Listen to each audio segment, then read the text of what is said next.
We're going to continue our talk on decisions. This time we're going to take a look at objects, specifically strings, but it would apply to any object in Java. So I'll make a new project here and I'll call this object decisions.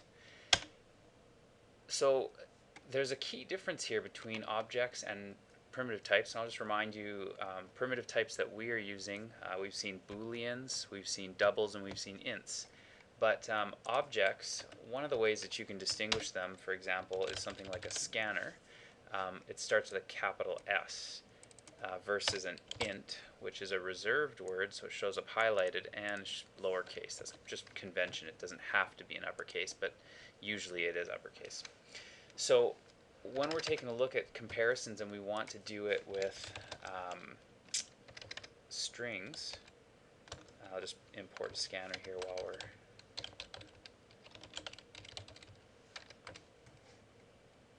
oops, got it backwards, sorry. So my scanner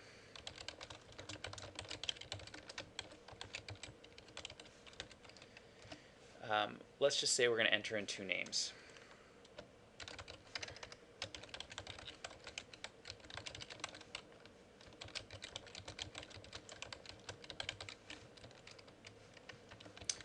Okay.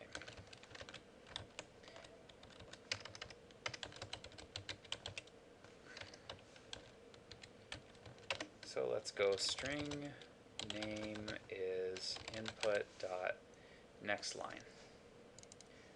Okay, so we're reading in their name and we'll read in a friend's name.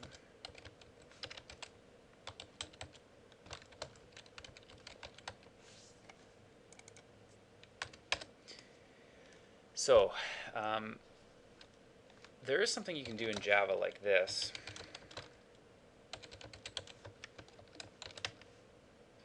But it's not quite. See, if you go like that, it's going to say cannot be applied to strings. So the reason you're getting an error is because with objects, you don't compare based on these operators in Java. You have to use methods, so you have to ask the object to give you the information about comparisons. It is possible to do this in your decision. Now, it's giving us a warning. It says compare strings using equals or not equals, because it's trying to warn us that this doesn't exactly mean what you think. Let me just put it in here.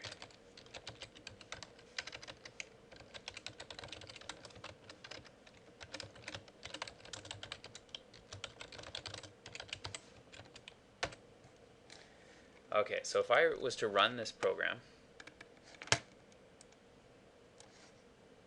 it says enter your name, so let's say it's Joe and Joe. Now nothing was printed. It didn't trigger the if block here, and didn't trigger your names are the same. So you might be thinking like, why is that? Well, this comparison is an address comparison. It's trying to compare, does the address that name is referring to in memory, is that the same address that friend refers to? So you remember that we had references. This time, I can check to make sure that they are pointing at the same piece of memory. And you know, it's not going to matter this time because I'm comparing that reference to the friend. Your names are the same. It's not actually the contents that it's checking. That's not accurate. It's the address where they live is the same.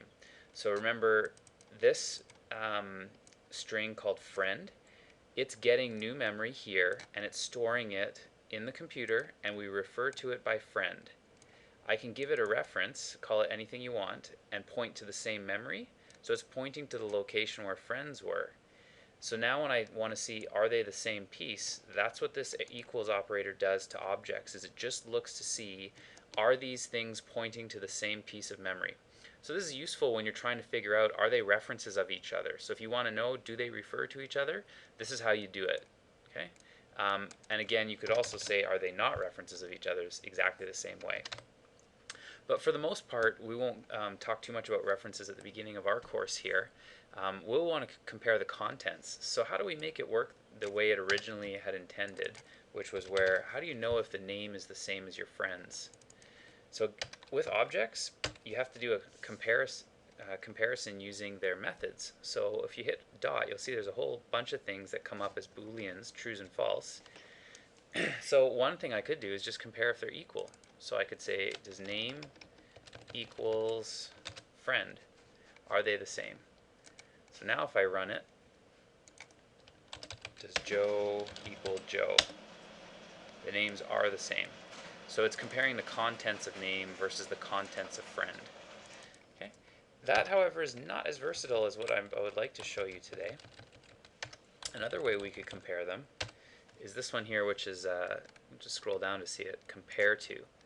Now, compare to is an interface in Java, so you're going to see it a lot in throughout Java being used by different objects. So we're learning to do it this way because we're talking about strings, but this will work for many different things in Java. So you get the hang of how to do it with a string.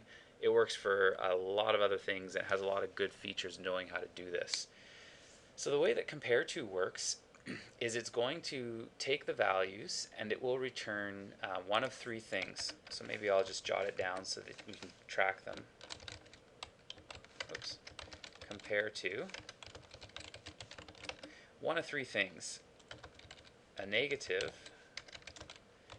if the caller is less than the parameter. 0 if the caller is the same as the parameter, and a positive if the caller is greater than the parameter. Now, at this point, we're still really early into programming. You have to trust me that this does make a good design sense. It really won't make a lot of sense to you right now, but in the bigger picture of things, this makes life a lot more convenient when we go on, and using comparisons anyways. So let me just be clear. The caller is the person you're asking to call the compare to method. So I'm saying name dot, that means name is the caller. The parameter is what I'm giving to the method I just called. So in this case, the compare to method takes the parameter friend. So in each one of these cases, I could replace that by saying it'll be negative if name is less than friend, 0 if name is the same as friend, and positive if name is the same as friend. So that's what I have to make the comparison is, if I do compare them, what does it give me? So in this case, if it's 0, they're the same.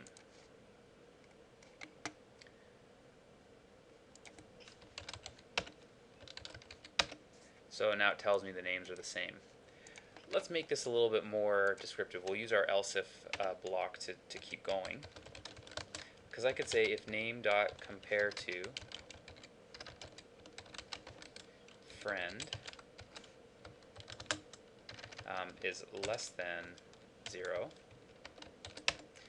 then what do you think we should write here? We should probably say your name comes before your friends. Okay, and then we could finish it off with the last thing that the compare to method can return. It's if it's greater than, your name comes after your friends. Okay, so let's just say it's Bob and Pete. Your name comes before your friends, so Bob comes before Pete. Now, one thing you should notice if you're thinking about good style, it doesn't make sense that I need to use this if statement here. If you weren't equal and you're not less than, the only other thing you could be is greater. So this is not necessary to achieve the same program. It just saves me one extra decision. So I should remove that from my code so that I just have an else if block that looks like this. So we'll talk a little bit more specifically now that you've seen how it's going to happen. We'll practice a bit and we'll see some of the stuff. But what you're going to need to do for string comparison is think alphabetically. So let's take a look at some what I mean. And oops, sorry, these are the slides I'm looking for. So this is what we just talked about here with primitives versus objects. We call it lexicographical order, meaning alphabetical order. It's really just a fancy way of saying that. So this is just a quick, take a look at the lexicographical order of things. really what you just want to remember is that, a quick programmer's guide would be that the special characters come first, followed by the numbers, then the capital letters, and then the lowercase letters. If you really need to specifically know what their lexicographical order is, you should go look it up. You can just type it into Google and it'll tell you. You can see charts of it. But really, the only thing we're going to keep handy is that it goes numbers, capital letters, lowercase letters in the alphabet for lexicographical comparison. Okay, so we're going to take a look here and see what we end up with. So when we talked about strings and indexes, same thing happens. Let's compare these two strings. We go all the way through until we hit the first ones that don't match. That's the way the string comparison works. And the first ones that don't match are lowercase g and capital G. So because capital G comes before lowercase g, this word here would come first in lexicographical order. For example, Canuck and Canucks. This time, Canuck always wins because they match all the way up and then there's nothing left. And the empty character always wins. So an empty character versus S, that means this one comes before S. So if you wanted to, really see how the two strings would compare, it's not a bad idea to write them like this. And then we can take a look, move along until we find out which one's the first that doesn't match, and then compare them. So because N comes before S, comparing would be first. It would come before comparison. So it's nothing to do with the length of the word or anything else. You go to the first character that does not match and see who wins. Now there are a couple strange things that you want to be careful of. Let's just take a look at some examples here. So which would come first? So the first place they don't match is when I compare 3 versus 5 in index 0. But 3 does come before 5, so 3,456 is less than 56. Because we're comparing strings, not numbers. So the rule is not that we're looking at the whole thing, we're just looking at the first place they don't meet, or sorry, that they don't match. Okay, what about these? So again, the first thing is A, and then 1. And if you think of your quick programmer's guide, numbers come before letters, so that means 1, 2, 3 is less than ABC. Cat and Catwoman, well, they match to a point, and then the empty character is hit, so nothing versus a space. Nothing always wins, so cat should be the one that wins. Okay, and in this case, they match for the first character. Here's the first place they don't meet, is lowercase a and capital A. And of course, capitals come first, so the capital A is going to be the winner, which means A capital A is the winner of this one. So A capital A is smaller than double A double capital A. So remember, the way we're going to access it in Java is through the Compareto method.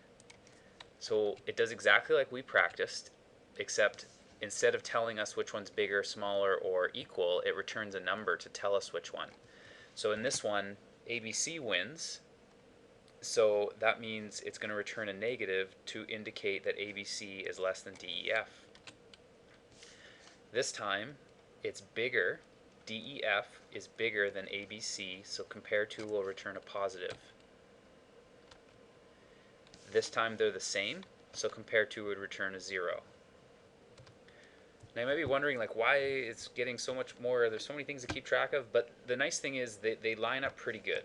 When you're doing your primitive types, this is the way you would do all the operators. It's almost identical when you're working with Compareto on objects. You have to call the Compareto method. So instead of saying 1 less than 2, you'll go 1 dot compare to 2. And it's 0 is what we're comparing it against, because it could be equal to 0, it could be positive or negative, which is one side of 0. So instead of saying 1 less than 2, 1 compared to 2 is less than 0, meaning it's negative. So all I do when I'm trying to write out my code, and if I forget how it works with Compareto, one quick way to get there is, if this is the way you would write it with primitive types, it's going to look the same way with 1 Compareto. Use the same operator and compare it against 0.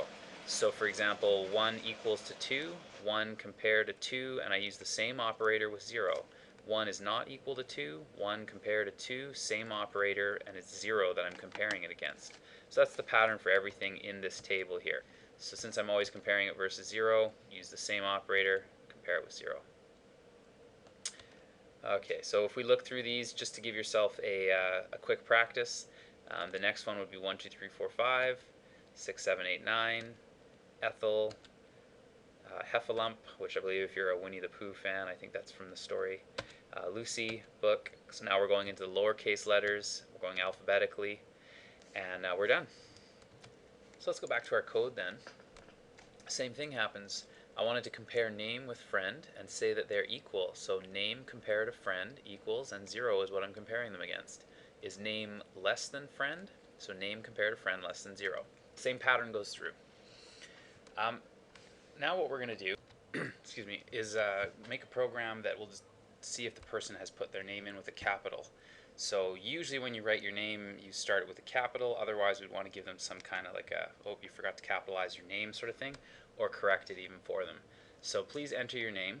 I'll start fresh with what I've got here. And I'm going to make a decision now. I'm going to say if the name, and what I want to get from it is a substring.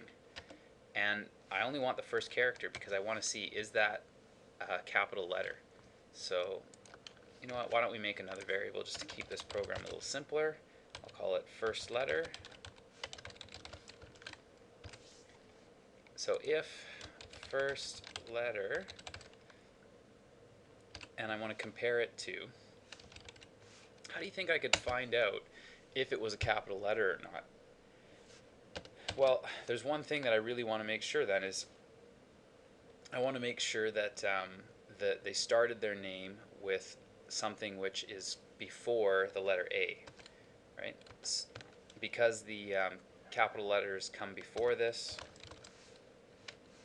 if I did start it that way, we can give them a message like system.out.println,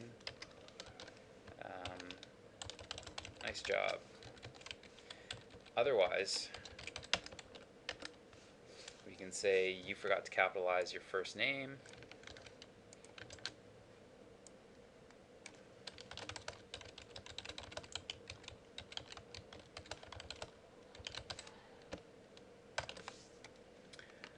And we could even correct it for them, but I just want you to see how it works. Because I know the capital letters come before all the lowercase, what I'm saying is if the first letter is before A, then I'm hoping it's a capital. If you're paying attention here, you might also be thinking, well, it could be a lot of other things, and we will come up with tidier ways of you know, error checking. But this is just one way that you could compare. For example, if I put Sally, you forgot to capitalize your name. Otherwise, if I went like this, and nice job, I did it properly. We can also do things like take a string in and give back some kind of response to it. So let's just say, please enter a province. And I'll change this.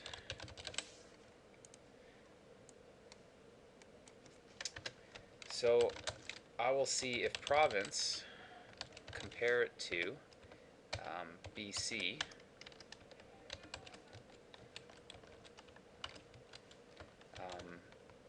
is equal, then I could tell them, whoops, the capital is Victoria.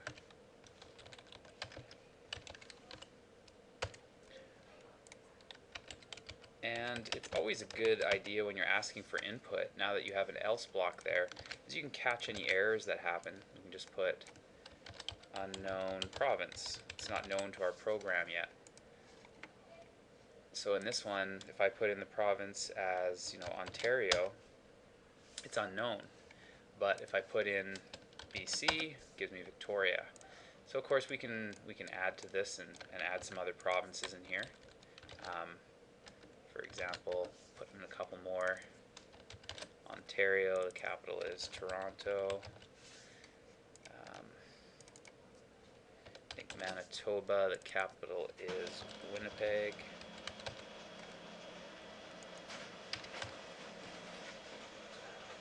And I have a little bit more versatility here. So Ontario, capital is Toronto. Why do you think it spat out unknown province here? Well, this is what's known as the trailing else problem. It's when you get careless and you forget to trail them together with an else statement. So for example, these two are together and these ones are independent. So because I put in Ontario, this one failed, but this one worked. So it went, no, it's not BC. Yes, it is Ontario. So it prints Toronto. No, it's not Manitoba. So immediately go here. So the easy way to fix it, of course, is to just put an else statement in. Now that they're chained, if I'm doing the province this time, I get Toronto and nothing else. Okay, so really it just takes a little bit of practice to get used to this idea of using compare to with objects. You'll be doing them with strings, but it does transfer to a lot of other things in Java.